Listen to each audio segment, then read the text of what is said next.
نحمده ونصلي على رسوله الكريم اما بعد فاعوذ باللہ من الشیطان الرجیم بسم اللہ الرحمن الرحیم۔ اللہ کی توفیق سے سورۃ البقرہ کی 16 آیات پہلے ہم پڑھ چکے ہیں۔ 17ویں آیت سے آج کا سبق ہم شروع کرتے ہیں۔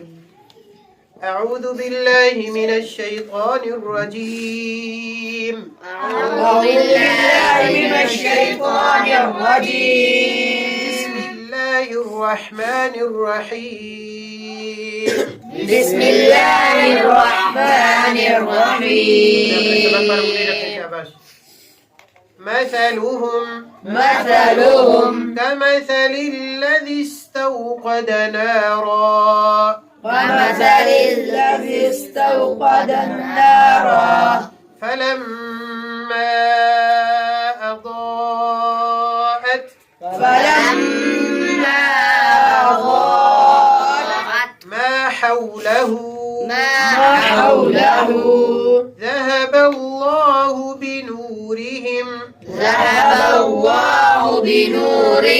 وتركهم في ظلمات لا يبصرون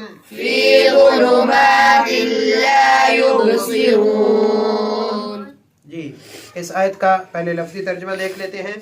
مثلهم مثال ان کی کمثلی مانند مثال الذی وہ شخص استوقد جو جلاتا ہے یا بھڑکاتا ہے، نارن آگ، شاباش، نارن آگ، فلما پس جب کبھی